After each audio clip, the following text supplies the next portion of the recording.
presenta Claro. Empresarios de acá se realiza en el Hotel NH Montevideo Columbia. En el programa de hoy vamos a hablar del agro. ¿Cómo cierra el sector agrícola y ganadero este año 2024? Una de las preguntas que nos va a responder Agustín Silva Masucci, que es socio director de Agrocapital. ¿Cómo se gobiernan las empresas en Uruguay?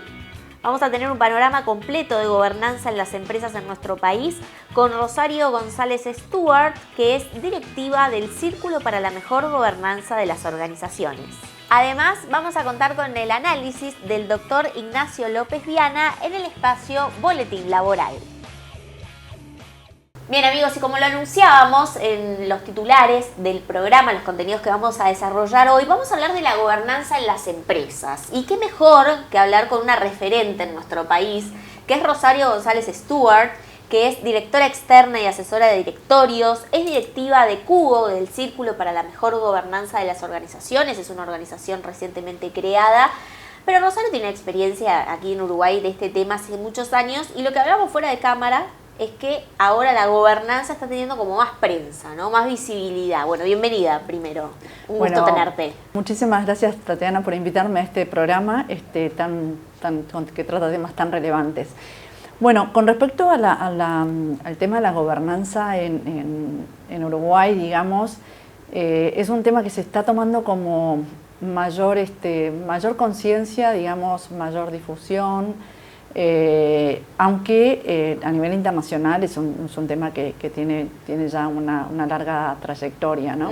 Allí, Rosario, antes de seguir conversando, quería hacerte una puntualización y pedirte, ¿no? Que para quienes están del otro lado, obviamente tenemos un público muy quizás interesado en estos temas, pero hablar de la gobernanza en sí, ¿de qué estamos hablando? Digo, ¿no? Porque refiere a gobierno y quizás lo tenemos más en la mirada de algo vinculado a lo político, pero también a las empresas. Sí, a las empresas y en las familias, o sea, a los grupos económicos. O sea, cuando hablamos de gobernanza, hablamos como de un sistema, un conjunto de sistemas y estructuras que se articulan y se relacionan para cumplir objetivos.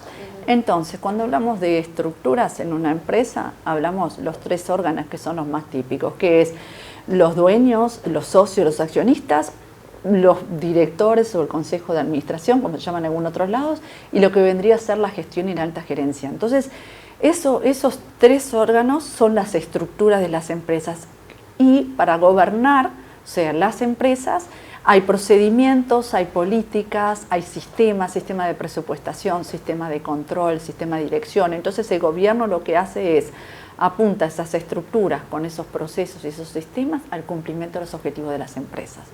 Entonces es como organizar, porque cuando vos hablas de empresa o hablas de emprendimiento hay tres elementos que se tienen que dar. Primero tiene que haber, digamos, una iniciativa, ¿no? Alguien que viene y dice yo quiero hacer una determinada cosa, después viene el tema del dinero, es necesario tener el capital para hacerlo o conseguirlo, para poder cumplirlo, y después viene lo que vendría a ser como el poder, la facultad que tiene el dinero, la iniciativa de hacer que las cosas pasen. Pero eso es como el emprendimiento. Y después cuando decís, bueno, pero yo voy a llevar este emprendimiento hacia la realidad, hacia la acción, y bueno, te tenés que estructurar. Hay que gobernar esos elementos. Tenés que conseguir quién lleve a cabo esa dirección y quién la ejecute. Entonces esa articulación, ese relacionamiento entre el directorio, el accionista, los que están en la alta gerencia, los stakeholders, los grupos de interés, la alineación de todo ese relacionamiento es lo que se llama gobernar, gobernanza en las organizaciones. Clarísimo, mejor explicado imposible. Es una verdadera clase de nivel lo que nos ha realizado Rosario y seguramente sea esta entrevista. Entonces, te adelantabas un poquitito ahí al comienzo y yo te interrumpí para hacer esta puntualización, pero es interesante saber qué está pasando en las empresas en nuestro país, ¿no? Obviamente son muy variadas, el menú es variado, pero allí quizás algunas conclusiones nos puedes acercar. Bueno, yo primero como un panorama un poco ahí, una impresión así que tengo, y después sí te podría compartir algunos datos, ¿no? de una fotografía que sacamos en CUGO, en el Círculo. Yo para mí hay una conciencia de la importancia que tiene el tener decisiones estructuradas, procedimientos, políticas, reglamentos, y lo importante que es para los resultados de la organización tener todo eso. Pero yo te diría que de la conciencia hacia la acción falta un trecho importante. ¿Qué quiere decir esto? Se necesitan como cambios estructurales en las empresas para que esas cosas sucedan. No alcanza con decir, bueno, yo tengo un CEO, un gerente que sabe muy bien cómo dirigir o cómo hacer que las cosas sucedan, digamos, en la empresa con su equipo, un directorio que, bueno, tiene conciencia de qué es hacer una buena práctica de gobierno. No, hay que estructurar el directorio en su composición. Tienen que saber bien cuáles son sus funciones y cuáles no son sus funciones. Lo más importante es saber qué es lo que no debe de hacer. Y después tengo que tener un buen equipo para que me ejecute. Entonces, tenemos realmente conciencia de lo importante que es tener un buen directorio en una organización o un grupo de personas. Sabemos cuáles son sus responsabilidades. Sabemos qué es lo que tienen que hacer. Yo creo que quizás de libros sí, pero a la práctica no se estructura. O sea, que hay cambios estructurales que hay que hacer.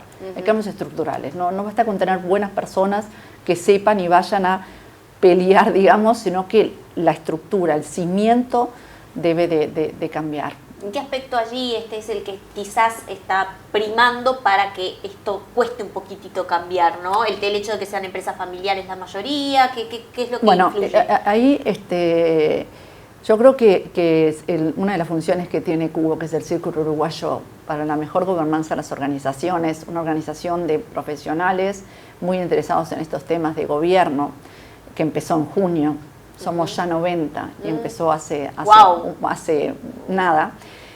Justamente nuestra misión es ser la voz de la gobernanza en Uruguay, tratando de debatir, promover, difundir y promocionar también estos temas de las mejores prácticas de gobierno en todo tipo de organización, ya sea pública, privada, con y sin fines de lucro. Entonces, vos decís, ¿pero qué son estas buenas prácticas que ustedes quieren que las empresas empiecen a pensar y por qué son importantes? Y bueno, ahí es cuando vos decís, bueno, lo más importante cuando yo me paro es, ¿y yo para qué quiero la empresa? ¿No? ¿Cuál es mi objetivo? Después el director tiene que decir, ¿y yo cuál es mi rol? ¿Para qué estoy? Y el directorio tiene que sentarse sabiendo para qué está, a tomar buenas decisiones, ¿no? Sentarse a crear valor en las empresas. Entonces, si vos decís, ¿qué es lo que está faltando? Y bueno, nada, estamos contemplando cómo debe ser la composición de esas personas. ¿Sabemos cuáles son las funciones que tiene que tener ese directorio para cumplir con su misión? ¿Llevamos a cabo los procesos para poder cumplir bien esa función? Entonces, creo que esa estructuración de esa manera en cuanto a quiénes están, para qué están, y cómo deben funcionar, son de las cosas que no están claras y no se para mucho hablar.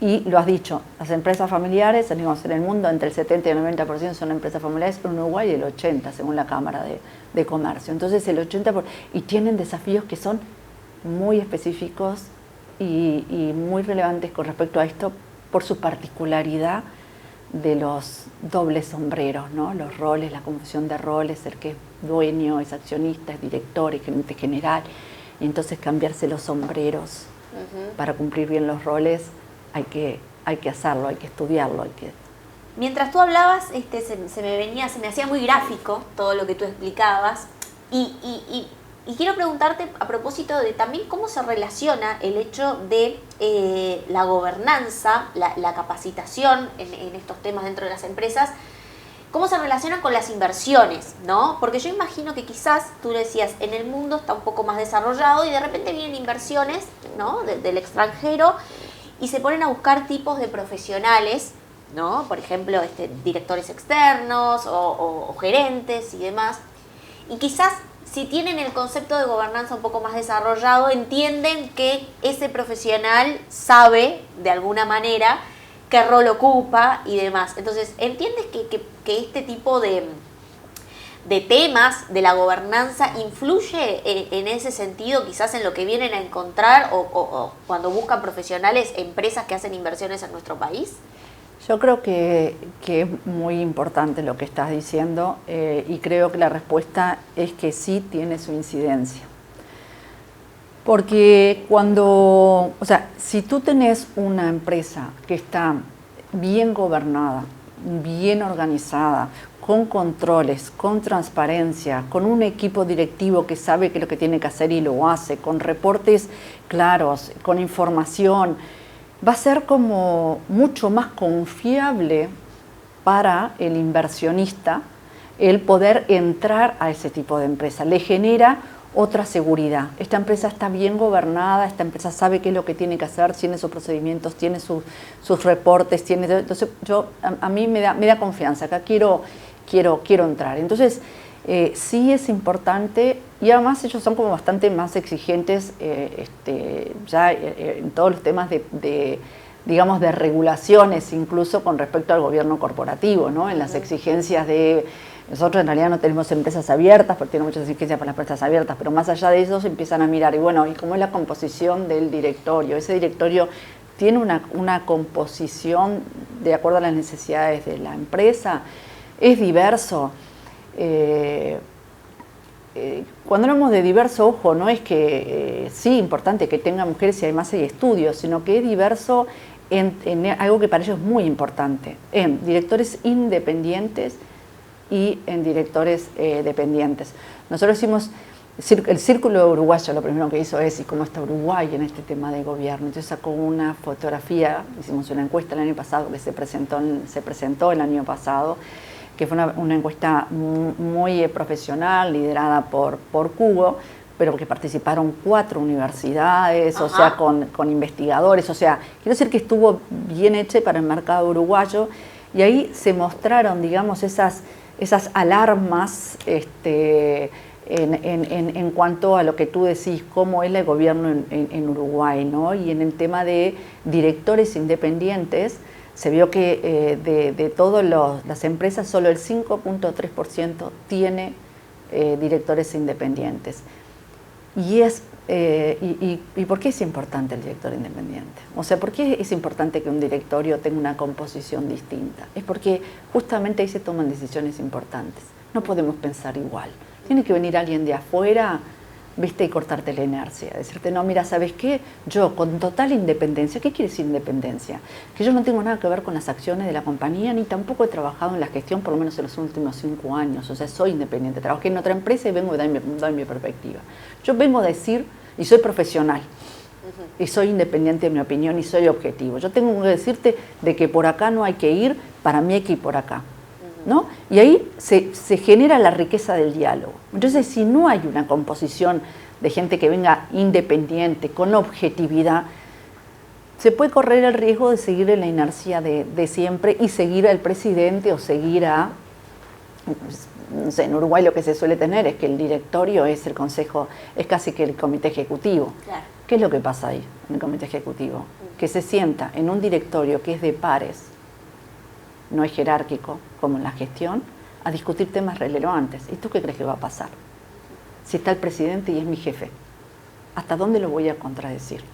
O sea, no hay una independencia si no tenemos... Entonces, yo creo que acá en Uruguay hay poco y en la región hay más del 37 Brasil, o sea, 40 y pico, o sea, hay más del 40% y en Estados Unidos el 70-80%, o sea, la gente, eso se va tomando conciencia de la importancia que tiene el rol. Del director independiente. Del director independiente. Y ni te cuento en las empresas familiares, qué importante que es la conciliación sí, ahí. Ahí es otro capítulo que seguramente hablemos y te convoque para hablar de ese capítulo. Capítulo empresas familiares es un capítulo. Es un capítulo aparte. Sí, sin duda. Y allí preguntarte, ¿no? Para ir finalizando, Rosario, y desde ya te extiendo la invitación al próximo ciclo de empresarios de acá para seguir hablando de estos temas que son relevantes para el mundo empresarial. ¿Cuáles serían, si tuviésemos, imaginemos un semáforo, ¿no? ¿cuáles serían las luces rojas, las amarillas y las verdes de la gobernanza en lo que tú observas de las empresas en Uruguay? Empezamos, si querés, con la roja. A mí lo más relevante para mí tiene que ver con la composición del directorio. ¿Por qué? Porque el directorio lo que tiene que hacer es mirar los temas de futuro. O sea, tiene que mirar la estrategia, los temas de futuro, los temas que son excepcionales, la ética y la cultura, los riesgos y algunas cosas más, ¿no? Entonces tienen que mirar las cosas de futuro y del contexto, ¿no? No pueden mirar lo ordinario, eso es para la gestión. Y si lo mira mal, la empresa puede terminar muy mal. O sea, el directorio es muy importante. Entonces, si vos no tenés una composición, ¿y cuál es la luz roja acá? Es que en realidad se suelen elegir directores porque buscan gente de confianza. La confianza es importantísima, pero tú tenés que mirar las habilidades, las capacidades, las trayectorias. Y lo más importante, ¿qué necesita la empresa para cumplir su objetivo? ¿Qué perfil necesito? ¿Ah? Y bueno, y ese perfil tiene que tener las características de que tengan distintas miradas, porque ahí se tiene que discutir. O sea que para mí como semáforo muy rojo tiene que ver con la composición del directorio. Amarillo yo te diría que hay un aspecto que salió, que a mí me llamó mucho la atención, y tiene que ver con esta de la función, y es que en realidad, está bien. O sea, ¿vos para qué querés un directorio? Para que cumpla las normas, los procedimientos, la ética. Dicen que las mujeres en el mundo son las que, en los directorios que están las mujeres es donde más se cumple este indicador de ética y cumplimiento. Por eso es que somos muy así, ¿no? Entonces, ¿qué pasa con eso? Cuando tú preguntas, ¿y de qué hablan? Y hablamos de ética, de normas, de recursos humanos. Y la estrategia, que es hacia dónde voy, aparece ahí abajo. Entonces, luz amarillo, está bien las normas, obviamente los recursos humanos, los colaboradores son fundamentales porque son los que hacen que las cosas pasen, pero no te olvides que tú estás ahí sentado para mirar el futuro de la organización. Entonces claro, la estrategia ponela dentro de la mesa y del contexto. Y como verde, y me gusta mucho que así sea, te diré que en la encuesta salió que el uruguayo le gusta discutir en forma exhaustiva. Somos apasionados. Somos apasionados. Y ¿sabes qué? La mejor manera de tomar decisiones en los directorios es por consenso. Consenso, ¿qué quiere decir? O sea, tú me planteas A, yo te planteo B, construimos, discutimos, conversamos, discussion en inglés, ¿no? Conversamos y construimos esa tercera alternativa y todos decimos de acuerdo. Y cuando decimos de acuerdo, todos nos vamos contentos detrás del cumplimiento de eso. Entonces, eso de votar 13-2, no, eso deja resentimiento. Entonces, el consenso y el debate es una luz muy, pero muy buena de Uruguay que salió en la encuesta. Nos gusta llegar a un consenso y debatir las cosas. Qué interesante, qué interesante. Bueno, Rosario, desde ya te repito, estás invitada para el próximo ciclo porque me quedaron temas por hablar, sin duda. Rosario González Stuart es directora externa, asesora de directorios, lidera su propia empresa también de asesoría en todos estos temas, es directiva del Círculo para la Mejor Gobernanza de las Organizaciones y ya vimos durante toda la nota el expertise, la información que fuimos compartiendo de Rosario. Gracias por venir aquí al programa y estás invitada para otra ocasión. Bueno, estaré por acá. Muchísimas gracias. Muchas gracias, Tatiana. Es un placer estar junto a vos y los televidentes. Llegando ya a fin de año, hoy estaremos haciendo un breve repaso de algunas de las normas sustanciales a nivel laboral en la actividad privada que nos dejó justamente el 2024 y ver un poquito cuáles son los desafíos para el 2025. El 2024 se destaca por, en primer lugar, una mayor atención y profundización en temas de seguridad y salud laboral, fijándose una política nacional en la materia y ratificándose el convenio OIT 187. En segundo lugar, la preocupación por la corresponsabilidad de los padres en el cuidado de sus hijos, con incrementos de licencias por paternidad y la creación de un despido especial para trabajadores que han sido padres, y el derecho a la licencia por maternidad y paternidad para progenitores de nacidos sin vida. En tercer lugar, se destaca por la regulación y reglamentación de algunos temas importantes y novedosos, acompasando los cambios tecnológicos y las nuevas modalidades de trabajo, como por ejemplo la reglamentación del teletrabajo para zonas francas y el proyecto de ley de trabajadores para plataformas digitales. Tal es el caso, por ejemplo, de Uber, que a la fecha tenemos un gran cúmulo de sentencias, en su gran mayoría, que consideran el vínculo entre el chofer y Uber como de naturaleza dependiente, bajo el rubro del derecho laboral. Y finalmente, el reconocimiento de diversos derechos a los trabajadores, como puede ser el día libre con goce de sueldo para la realización del test del virus de papiloma humano, o el recientemente aprobado acuerdo con Portugal que otorga una visa de trabajo para jóvenes de entre 18 y 35 años.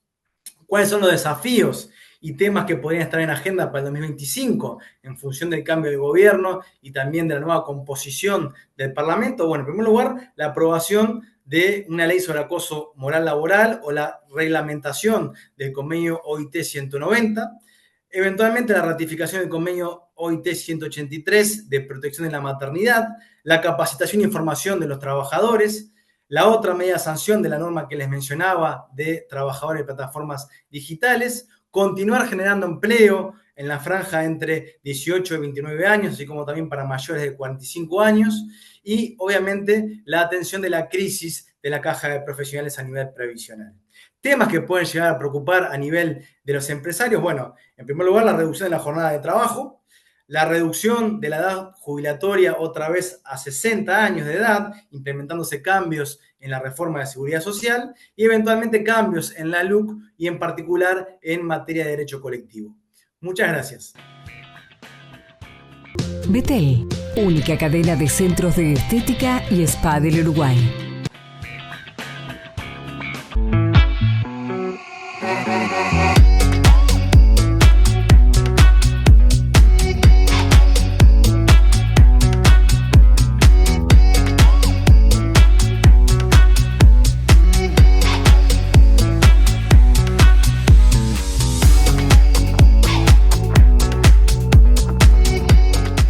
Carle y Andrioli Contadores Públicos.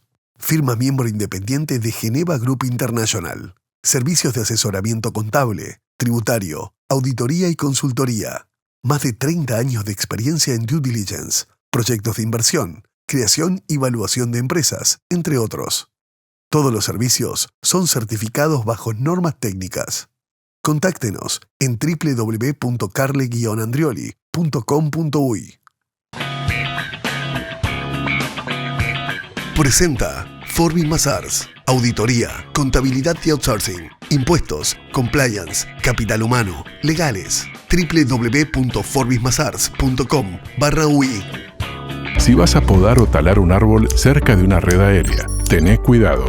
Para realizar poda o tala a menos de 3 metros de los cables, tenés que asesorarte con UTE acerca de los riesgos eléctricos por proximidad.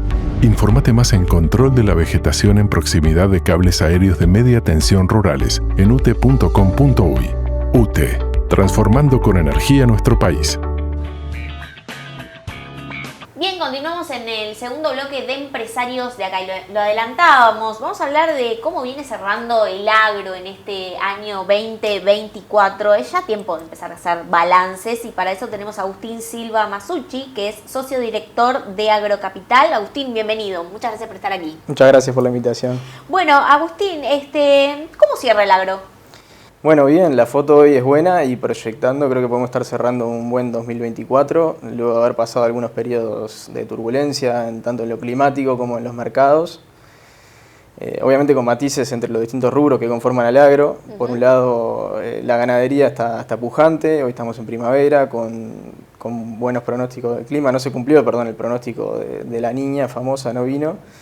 Con buena disponibilidad de pasto en los campos, que eso lleva al alza de los valores de todas las categorías de ganado de reposición, también al alza de los valores de ganado gordo, principalmente empujado por la demanda de China y de otros mercados asiáticos. También hace poquitos días terminamos una zafra de reproductores con valores al alza respecto a la zafra del año pasado, y bueno, todo eso conforma esto que te digo que la ganadería está pujante. Por otra parte, la agricultura también hoy está con un escenario auspicioso. Estamos empezando con una siembra de soja con muy buenas condiciones. A pocos días también de empezar con las cosechas de los cereales de invierno, que pintan muy bien, por lo menos los cultivos que estuvimos recorriendo nosotros. Y bueno, eso da un escenario auspicioso y Y bueno, hay que recordar igual que venimos de una cosecha de soja que fue complicada, tanto en la producción como en los precios. ¿Y la ganadería? La ganadería... También, ¿cómo venimos? ¿En precios? No, digo, Bueno. en desempeño del sector, hablabas de la parte agrícola, con la sequía. La ganadería bien, lo que te digo, no se cumplió con ese pronóstico que daban de la famosa niña. Estamos con lluvias regadas casi semanales a todos los campos, empujando los campos naturales, las pasturas y con todas las categorías de ganado. Mira, justo hace un rato veníamos de un remate con valores al alza de todas las categorías de reposición. Lo que te decía también de la zafra de toros, que fue muy buena, con valores un 10% arriba de la zafra del año pasado o hasta un poquito más. Así que bueno, la ganadería pujante, la agricultura auspiciosa también, el arranque de la siembra de soja, que la soja pasada fue complicada y además también hay que recordar que esa soja estuvo antecedida de la soja de la sequía importante, o sea que es fundamental que esta sea una buena zafra de verano para los productores, para los agricultores. Para repasar, se empieza a sembrar Se empieza a sembrar en octubre, fines de octubre y principios de noviembre, las hojas de primera y las hojas de segunda, que son las que van sobre los cultivos de invierno, y estarán entre fines de noviembre y el correr del mes de diciembre. La cosecha... La cosecha es mayo y junio principalmente. Bien, bien. Allí, ¿cómo ha venido, digamos, en temas de inversiones, ¿no? En el agro? Bueno, tú estás a cargo de una empresa que también puede palpar, ¿no?, el interés de los inversores en lo agrícola, en lo ganadero. Bueno, ahora también están incursionando en lo forestal, pero allí sigue habiendo ese apetito. Digo, es algo estable, digo, no hay zafras especiales por la que un inversor puede estar interesado en una etapa más que en otra. Y bueno, en términos generales creo que sí, hay apetito por el agro. El agro explica en gran medida lo que es el desempeño económico del país. Es una de las principales actividades, principales generadores de divisas para el país, con lo cual eso es atractivo. Y bueno, sí, se ve un apetito importante, los valores de la tierra están al alza también, mucha demanda. Este año creo que fue récord en cuanto a venta de superficie de campos en general. Así que bueno, se ve apetito de parte de inversores. La forestación se afirma como una alternativa para diversificar los portfolios, atrayendo mucha inversión extranjera. Después de lo que fue la inauguración de UPM2, el sector industrial de la forestación está en expansión, se anunciaron varios proyectos, así que creo que el escenario es muy auspicioso para invertir. La realidad de los productores capaz que es con matices, porque lo que te decía, venimos de una zafra compleja en soja, que fue antecedida por la seca importante, o sea que la situación en algunos rubros es un poco más comprometida desde lo financiero y bueno, apostamos a que esta sea una buena zafra de verano para poder revertirlo. Bien, vamos a seguir hablando de estos temas, de un poco también cómo se están vinculando y se integran los avances en lo que es tecnología, ¿no?, en los sistemas agrícolas y ganaderos en Uruguay, entre otros asuntos, con Agustín Silva Masucci, que es socio director de Agrocapital. Bueno, te quedas para el próximo bloque de Empresariado, ¿no? ¿Cómo no? Bien, vamos a una pausa y enseguida regresamos. La exposición continua a los dispositivos digitales y sus pantallas puede afectar la concentración y el lenguaje de los niños. En Districerro buscamos recuperar los espacios analógicos en la vida cotidiana y alejarlos del uso de las pantallas.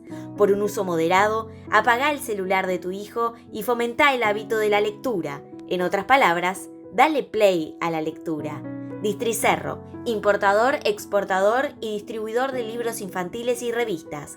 Por consultas comerciales, comunicarse vía WhatsApp al 098 11 44 55. Incorpora a tus proyectos los sistemas de aluminio Hidro, sistemas residenciales de alto rendimiento y diseño minimal, fachadas vidriadas para edificios corporativos y centros comerciales, y barandas de vidrio estructural que aportan modernidad y seguridad a tu obra. Hidro es parte de Norsk Hydro, una de las 3 empresas de aluminio más grandes del mundo. Moderniza tus proyectos. Pásate a Hidro. Queridos amigos, soy Marian Rojas Estapé. Ya está a la venta mi nuevo libro. Recupera tu mente, reconquista tu vida. En él te hablo de dopamina, del placer y del dolor, de las adicciones, de la corteza prefrontal, que la bloquea el miedo, la soledad, las distracciones, las redes sociales. ¿Qué hay detrás de todas esas redes y de toda la digitalización? Y finalmente te doy herramientas para que comprendiéndote te sientas aliviado y recuperes tu mente y reconquistes tu vida.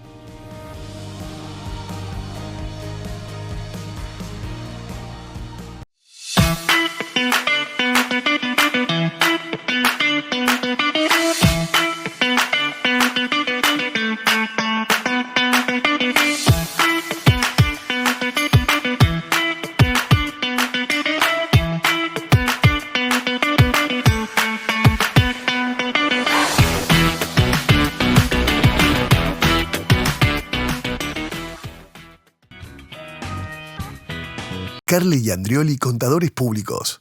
Firma miembro independiente de Geneva Group International. Servicios de asesoramiento contable, tributario, auditoría y consultoría. Más de 30 años de experiencia en due diligence, proyectos de inversión, creación y evaluación de empresas, entre otros.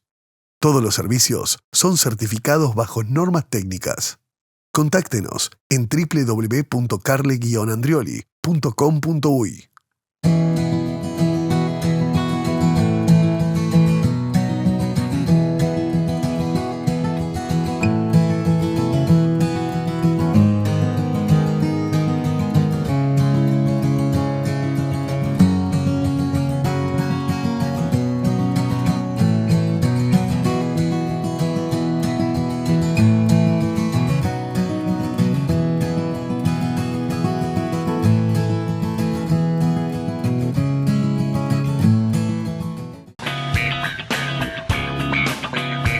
Galaxy AI ya llegó, los smartphones más premium de Samsung para conectarte, crear y jugar. Galaxy S24 serie 5G. Podés traducir llamadas y más con inteligencia artificial. Encontralos en shop.samsung.com/uy.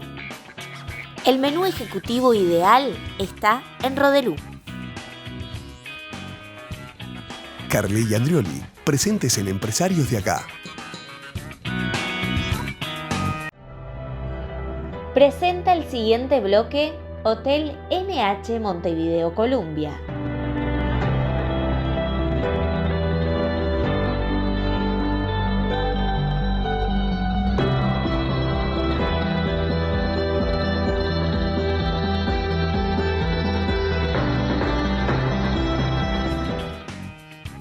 Tercer y último bloque de Empresarios de Acá. Como siempre, agradecemos a Samsung por toda la tecnología que nos provee para hacer este programa. Y les cuento que ya pueden descubrir los nuevos lanzamientos de Samsung con Galaxy AI, la tecnología de inteligencia artificial, en el Galaxy S24, los plegables, el Z Fold 6 y el Flip 6.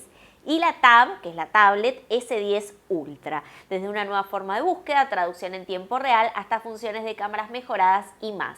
El futuro ya llegó y lo tenés en tus manos con Galaxy AI. Pueden conocer más, por supuesto, en shop.samsung.com/uy. Bien, y hablando de tecnología, y tenemos aquí a Agustín Silva Masucci, que es socio director de Agrocapital, es que vamos a incursionar un poco cómo vienen las tendencias, ¿no? En lo que es la aplicación de tecnología en el sector agrícola, el ganadero. ¿Cómo estamos marcando la agenda en Uruguay? Bueno, la aplicación de tecnología, como en todos los rubros, es cada vez mayor, tanto en lo que es ganadería como agricultura. Lo que caracteriza un poco al crecimiento, la aplicación de tecnologías es el ir saliendo de lo macro hacia lo micro.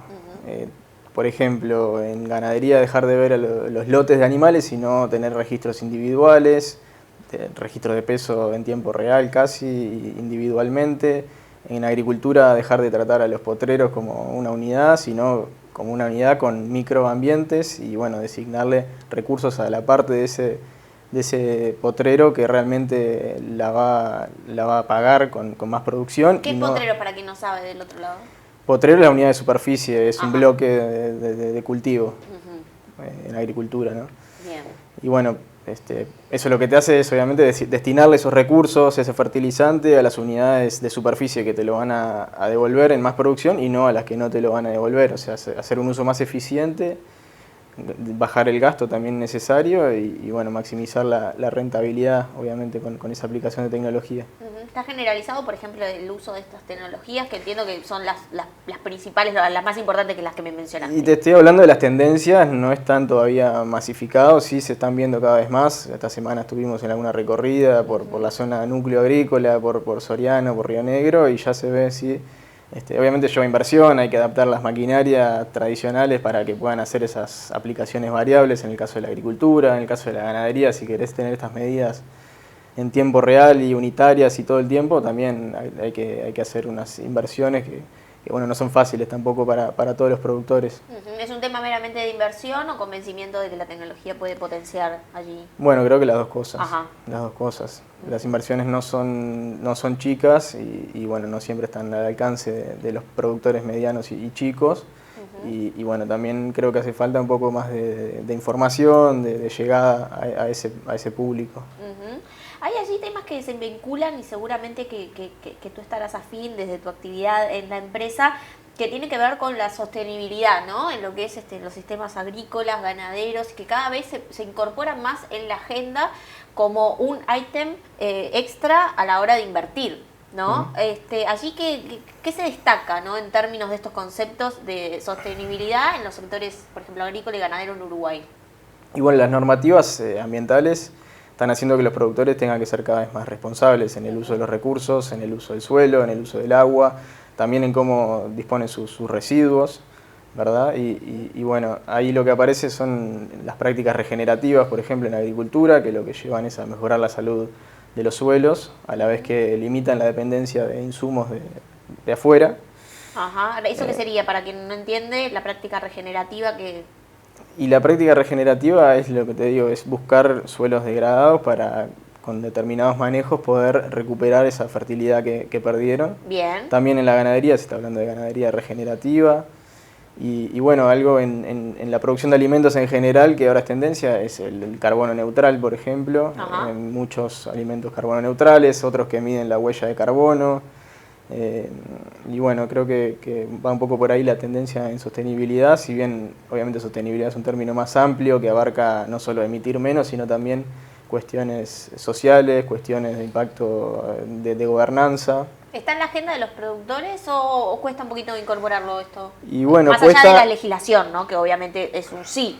Pero... Sí, cuesta un poquito por lo que te digo, muchas veces también requieren de una inversión adicional al comienzo, porque por ejemplo puedes tener que contratar a un técnico adicional que mida el impacto de ese proyecto para cumplir con una determinada normativa, con una normativa que puede ser departamental, que puede ser nacional, o con una normativa que pueda ser internacional si estás trabajando con alguna certificación. Eso requiere más inversión, a la vez que representa una oportunidad para el productor, porque cada vez más consumidores están demandando alimentos que demuestren venir de ecosistemas sostenibles, alimentos que tengan certificaciones.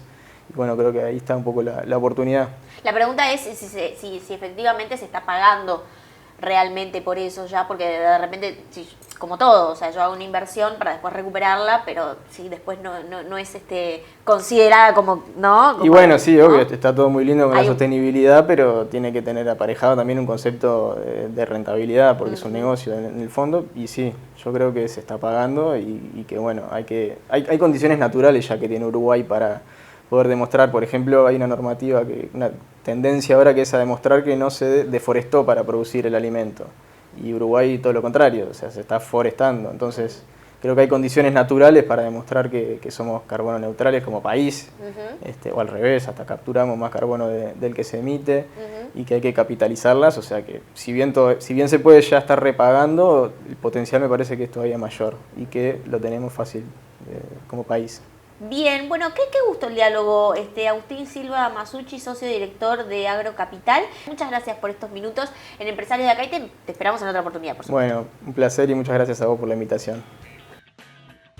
En el programa de hoy hablamos de la gobernanza en las empresas y uno de los desafíos para mejorar en este sentido es que las empresas convoquen a gerentes o directores por su capacidad, más allá de que por su confianza inicial. De estos temas ampliamos, por supuesto, la información y tuvimos un escenario completo de lo que está pasando en las empresas en Uruguay y la gobernanza en el programa de hoy. También hablamos del agro y de cómo la incorporación en tecnología vinculada también a mejorar las capacidades y el relacionamiento con el medio ambiente están siendo cada vez más valoradas en el mundo para lo que es la producción de alimentos y también, por supuesto, la colocación de todos estos de estas producciones que realizamos en nuestro país, agrícola y ganadera, en el mundo. De todos estos temas hablamos en el programa de hoy, los invito a repasarlos y también los invito a acompañarme el próximo viernes a las 21 horas por la pantalla de NSTV.